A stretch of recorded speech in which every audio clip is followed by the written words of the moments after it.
uma das características mais comuns e próprias da nossa natureza humana é o nosso medo do desconhecido. Pensemos aqui quando a gente era criança, mas ainda muitos como adultos não perderam o medo do escuro, o medo de estar sozinho, o medo de andar numa rua desconhecida, às vezes quando está de carro. Tem pessoas que só dirigem dentro da cidade, que tem medo de pegar uma BR, num lugar que não está iluminado, ter um acidente. O medo do inesperado. Mas isso é uma coisa boa.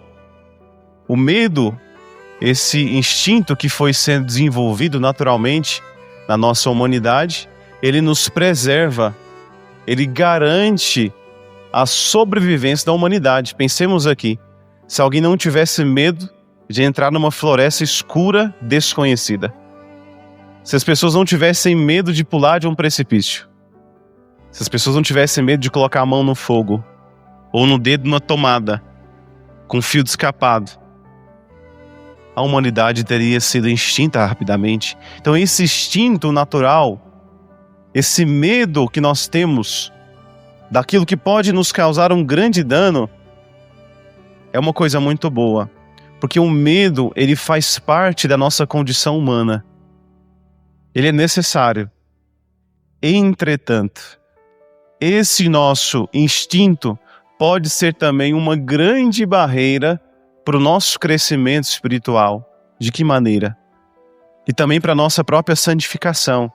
Porque na medida que vamos crescendo na nossa espiritualidade, crescemos na santidade. E a santidade é a união da nossa alma com a de Deus. É ter os mesmos sentimentos de Cristo. Pensar como Cristo pensava neste mundo. Amar é começar a ver as pessoas, ver o mundo sobre a ótica de Deus e não sobre a nossa ótica, cheio de preconceitos, cheio de egoísmo, de orgulho e avareza. Mas o problema não é ter medo. O problema é não ter medo das coisas certas. Então nós precisamos sim do medo. Mas o medo das coisas que realmente temos que ter medo. E qual é, irmãos e irmãs, o único medo plausível, saudável e necessário para nós? O primeiro medo que nós temos que carregar no coração é o medo de não agradar a Deus. O medo de não fazer a vontade de Deus. O medo de morrer no pecado. E não o medo de morrer. O bom católico que vive na presença de Deus, ele não tem medo de morrer, da morte. Ele tem medo de morrer em pecado. Isso é uma grande diferença, existe um abismo que separa isso. Se estamos na presença de Deus, nem a morte pode tirar a nossa paz, irmãos. E como é bonito participar muitas vezes de velórios, de funerais de pessoas católicas, onde não se vê o desespero. Muitos de vocês que estão aqui, que eu participei deste momento de dor. Sim, é um momento de luta, é um momento de sofrimento, mas a dor e o sofrimento daquele que tem fé, daquele que está unido a Cristo é diferente. Eu já participei também de muitos funerais de pessoas que não iam na missa. Mas naquela realidade era cultura chamar o padre. Eu cheguei no funeral, olhei assim, não conhecia ninguém. E aí colocaram um terço na mão do defunto. Nem na missa ia, nem rezava o rosário, mas colocou um terço na mão do defunto. E aquele desespero, aquele choro que não acabava mais. Aí na hora da homilia eu tive que falar, gente, calma. Espírito, eu não conseguia nem pregar. Tanto choro que tinha lá dentro. Mas por quê? Não eram pessoas que viviam a fé. É claro que aquela ocasião era um momento de mostrar àquelas pessoas de que existe algo depois da morte e de que a nossa vida não se encerra ali no caixão, mas pelo contrário. Aqueles que acreditam, para aqueles que creem, a morte é de fato o fim das coisas passageiras, mas o início da eternidade. Agora, quando o padre participa de um momento assim, onde as pessoas iam na missa, onde as pessoas rezam, é diferente. É um choro comedido, é um luto equilibrado. E depois de certo tempo, mesmo carregando a dor do luto, essas pessoas sabem continuar a vida, sabem continuar vivendo. E é justamente nisso também uma ocasião de se aproximar mais de Deus, porque quando vemos a morte de nossa frente, quando olhamos para uma pessoa que faleceu, também pensamos que um dia chegará a nossa vez. Um dia chegará a nossa vez. No próprio ritual das exéquias, tem uma oração que fala assim: Senhor, pedimos pelo próximo dentre os presentes aqui que irá morrer. No próprio ritual da igreja. Inclusive, alguns padres não gostam nem de usar porque acham uma insensibilidade com os falecidos. E acabam pulando essa parte. Mas eu gosto de fazer. Senhor, pedimos pelo próximo. Ou seja, aquele que está aqui nesse funeral, que será o próximo a morrer. Interessante isso, irmãos. E de fato, este deve ser o único medo nosso. De não agradar a Deus, de morrer em pecado. Que outros medos são necessários para a nossa vida? O medo de não viver uma vida que gere impacto, de uma vida que não gere transformação na vida das pessoas. O medo de se tornar um peso, o medo de ser um peso inútil na família, uma pessoa que só causa problema, uma pessoa que só causa divisão, uma pessoa que só causa o pecado e a tristeza. Isso é um medo plausível. E cada um pode colocar a mão na consciência e pensar: será que eu não estou sendo um peso morto na minha casa? Eu não estou me referindo às pessoas incapacitadas fisicamente e nem às pessoas incapacitadas mentalmente de servirem e ajudar. Estou falando daqueles que têm toda a saúde possível, toda a integridade física possível e mental, mas preferem ficar com os braços cruzados e deixarem que todos sirvam a pessoa. Conhece alguém assim que gosta de ser servido? Que gosta de receber as coisas de mão beijada? Cada um precisa pôr a mão na consciência e pensar: será que eu não estou sendo essa pessoa?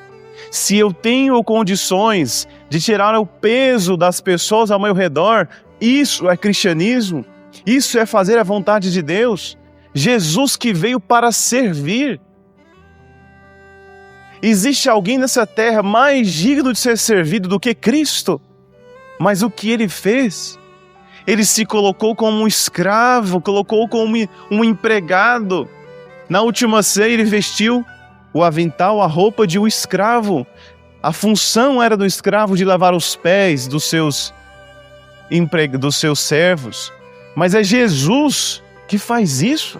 E Pedro se escandaliza: mestre, jamais permitirei isso. Não faça isso. E Jesus faz uma repreensão: olha, se eu não te lavar os pés, não terás parte comigo. Então, irmãos, se nosso Mestre e Senhor nos deu esse exemplo, Ele que não foi um peso neste mundo, mas procurou o tempo todo tirar o peso das costas das pessoas, as suas curas, os seus milagres, a sua palavra. E mesmo quando Ele dizia: quem não renunciar a si mesmo, tomar a sua cruz, mesmo quando Jesus usava palavras difíceis para nós, como por exemplo do evangelho do jovem rico, em que aquele jovem não quis vender tudo para seguir a ele, e Jesus disse: é muito difícil um rico entrar nos céus, é mais fácil um camelo passar pelo buraco de uma agulha do que um rico entrar no reino dos céus. Mesmo com todas essas palavras que parecem ser duras, a vida de Cristo foi um retirar o peso de nós. Jesus não veio para colocar um peso a mais, mas para tirar o peso do pecado, o peso do egoísmo, o peso dos fardos que nós mesmos colocamos em nossas costas. Será que estamos sendo servos ou estamos sendo servidos? Sim, também é caridade aceitar ser servido. Também faz parte da caridade aceitar que as pessoas sejam boas conosco. Que tem pessoas que também têm essa dificuldade de receber as coisas, de ser ajudado. Tem pessoas que têm dificuldade de aceitar ser ajudados por outras. Há momentos em nossa vida que precisamos, que não temos força. Sim, tem momentos em nossa vida que não conseguimos servir e ajudar. E aí precisamos aceitar a mão do irmão que quer nos ajudar. A mão do irmão que quer nos tirar do chão, tirar de nós, da nossa depressão, tirar a nossa tristeza. Precisamos aceitar ajuda. Mas também precisamos pensar, será que eu estou sendo um peso na comunidade, na paróquia? Como é bonito quando alguém faz a experiência de Deus, faz a experiência com Cristo e logo vai atrás do padre.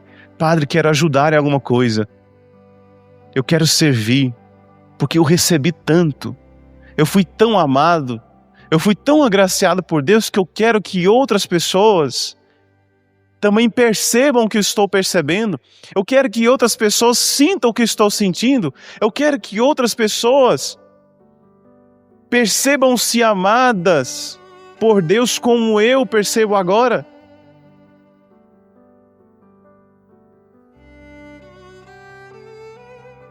E o medo mais importante que nós temos que ter, o medo de não se salvar. Mas esse não é um medo que nos deixa neuróticos, tá bom? Não é para ficar neurótico também, ficar pensando, misericórdia, aí você não vai conseguir dormir mais, porque e agora se eu morrer num pecado? Não é isso. Esse medo, essa palavra que o padre usa, ela deve nos tirar do chão, nos mover a fazer o quê? A pensar como Santa Joana d'Arc, que indagada na prisão, se estava na graça ou não, disse: olha, se eu estou na graça de Deus, que Ele me persevere, que me preserve nisso. Eu não sei se eu estou na graça de Deus, Santa Joana d'Arc dizia isso. Mas se eu não estou na graça, que Deus me coloque nela. Olha que resposta sábia. Se eu estou na graça, que Deus continue me preservando nisso. Se eu não estou na graça, Senhor, me coloque. E de fato, temos sim uma certeza subjetiva no começo da missa. Olha, realmente eu não posso comungar porque eu cometi tal e tal pecado e esse é um pecado grave, então não posso comungar. Ou quando começamos a missa, no ato de contrição, de fato, tem esses pecados, são veniais, mas não me impedem de receber a Eucaristia. Pronto. Mas a certeza absoluta de estarmos na graça nós não temos. Por isso mesmo temos que batalhar, que temos que lutar e buscar cada dia mais nos aproximarmos de Deus. Começamos a Semana da Família e graças a Deus o padre tem observado tantas famílias novas em nossa comunidade, pessoas que há muito tempo não participavam da missa, pessoas que estavam afastadas. Quantos casamentos vamos ter esse ano de pessoas que não recebiam Eucaristia tantos anos e agora estão nessa preparação, porque perceberam que a coisa mais importante do mundo é isso, estar na presença de Deus. O resto, irmãos, é resto. Por isso, irmãos, o Evangelho de hoje se abre com um pedido de Jesus. Não tenhais medo, pequenino rebanho, pois foi do agrado do Pai dar a vós o reino. E São João Paulo II, um dos maiores papas da história da Igreja Católica, abriu o seu discurso inaugural de Papa dizendo: non abbiate paura, aprite spalancate le porte a Cristo. Em italiano significa: não tenhais medo, abri, antes, escancarai. Essa palavra spalancate, escancarai, as portas a Cristo. Esse é o pedido de Deus. Esse é o desejo do coração, que você não tenha medo dele. E esta palavra, não tenhas medo, se repete muitas vezes da parte de Jesus. Lembra quando estava tendo uma tempestade no barco? Jesus pede para eles na frente, Jesus vem caminhando sobre as águas. De repente, Jesus vem. E Pedro olha. Será que é um fantasma? Né? Eles pensam que é um fantasma. Aquela muvuca, aquela tempestade. E de repente Jesus fala: vem. Não tenhais medo. Quantas vezes essa palavra dirige ao nosso coração? Não tenhamos medo de Cristo, que só tem a vida para nos dar, irmãos. Não tenhamos medo de nos entregarmos mais a Ele. Eu tenho certeza que cada um, se olhar para a própria vida, perceberá que ainda falta algo, que ainda falta mais. Ainda tem mais para entregar para Ele. Eu, como padre, tenho certeza absoluta disso. Por mais que eu tenha me entregado a Ele, que eu tenha me tornado sacerdote, ainda preciso me entregar mais a Ele. Não tenhamos medo de Jesus. Não tenhamos medo de servi-lo. Não tenhamos medo da cruz que virá. Não tenhamos medo dos sofrimentos, das provações, porque se estivermos com Ele, passaremos e ficaremos de pé. Não podemos ter medo da santidade. Não podemos ter medo de Jesus. Por isso Ele está aqui todos os dias te esperando na Eucaristia. Não tenhamos medo de ir a Jesus, que está presente no sacerdote para te dar o perdão na confissão. Quantas pessoas não se confessam porque tem medo? Tem medo do julgamento. Tem medo do que o padre vai falar. Bobeira! É Jesus que está ali. Jesus que esconde através do sacerdote e através dele te dará o perdão. Através do sacerdote vai tirar o peso dos pecados que te oprime. Esta é a verdadeira libertação. A verdadeira teologia da libertação é exatamente essa. Nos libertarmos do pecado. Deixarmos os nossos vícios. Se é o vício no álcool que tem destruído a sua família, deixa esse vício. Se é o vício na pornografia, no adultério, deixa esses vícios, esses pecados. Se é o orgulho, se é as brigas constantes que têm tirado a paz no seu matrimônio, na sua família, deixa isso.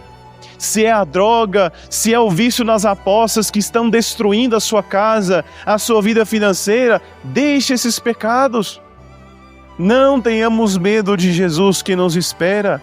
Ele que nos deu tudo, nos entregou tudo o que tinha, porque nós agora vamos guardar para nós alguma coisa. Por isso, logo depois que Jesus diz, não tenhais medo, Ele diz, vendei. Ele vai falando, me presta o jornalzinho, Clarice. Depois que Ele diz, não tenhais medo, Ele fala uma coisa interessante. Vendei vossos bens e dais esmola. Fazei bolsas que não se estraguem, um tesouro no céu que não se acabe. Ali o ladrão não chega nem a traça corrói. Por quê? A gente tem que vender os nossos bens e dar para os pobres?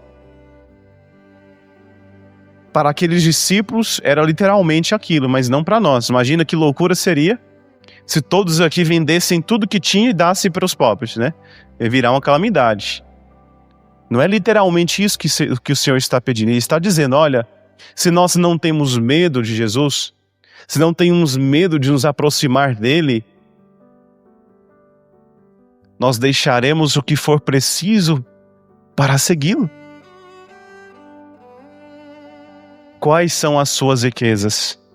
Quais são os apegos ainda que você tem, que precisam ser deixados para que você seja tudo de Cristo?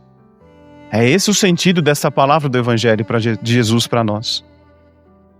Peçamos a intercessão da Sagrada Família de Nazaré. Que tenhamos esta coragem de nos aproximar dele e que, por um lado também, tenhamos o medo de não fazer a vontade de Deus, o medo de não vivermos a nossa vida conforme a vontade dele. Esse é o único medo que nós temos que ter no coração. Agora, de Cristo, precisamos nos entregar a Ele cada dia mais. Sempre teremos alguma coisa a mais para dar a Deus. E o que na sua vida ainda te falta?